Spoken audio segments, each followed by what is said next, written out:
We have two primary choices in life. We can either accept conditions as they exist, or we can take the responsibility to change them. See, a lot of people want to exempt themselves from taking responsibility. All they want to do is talk about the problem. Every time you see them, they'll tell you their story over and over and over and over again. No. You want to take responsibility for your life. I got me here, I can get me out of this. And I'm getting out. I'm not going to be a volunteer victim.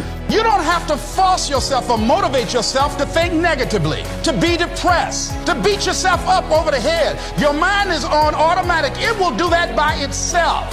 But if you want to begin to move into your own personal greatness, if you want to begin to really enjoy a happy, successful, healthy life, you've got to be willing to go against the tide. You've got to be willing to harness your will and say, in spite of this, I'm in control here. I'm not going to let this get me down. I'm not going to let this destroy me.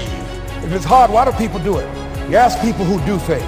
People who climb mountains just for the sake of it. Nobody paying them to do it, just do it. Somebody said, I'm going to run around the world. He said, well, why would somebody want to do that? I'm going to swim the Atlantic Channel. Why?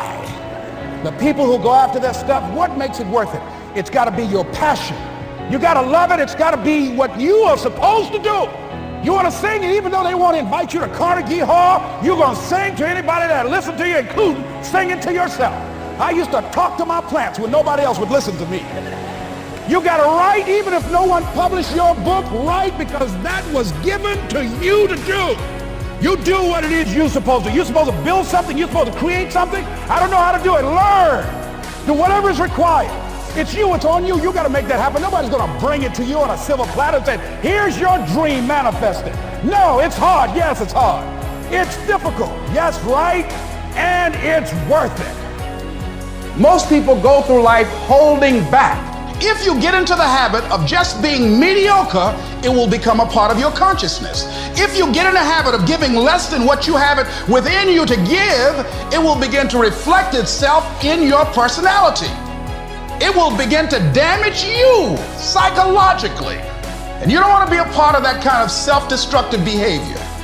You want to set some high standards for yourself. There's greatness in you. And you've got to learn how to tune out the critics outside and the critic inside. And since I'm going to do this, I'm going to harness my will, and I'm not going to let anything stop me. If you can't be a pine on the top of the hill, be a scrub in the valley. But be the best little scrub on the side of the rill. Be a bush if you can't be a tree. If you can't be a highway, just be a trail. If you can't be the sun, be a star. For it isn't by size that you win or you fail. Be the best of whatever you are. If you can't fly, run. If you can't run, walk. If you can't walk, crawl. But by all means, keep moving. Life is not easy. It is not. Don't try to make it that way. Life's not fair. It never was. It isn't now, and it won't ever be. Do not fall into the trap, the entitlement trap, of feeling like you're a victim. You are not. Get over it. Get on with it. And yes, most things are more rewarding when you break a sweat to get them.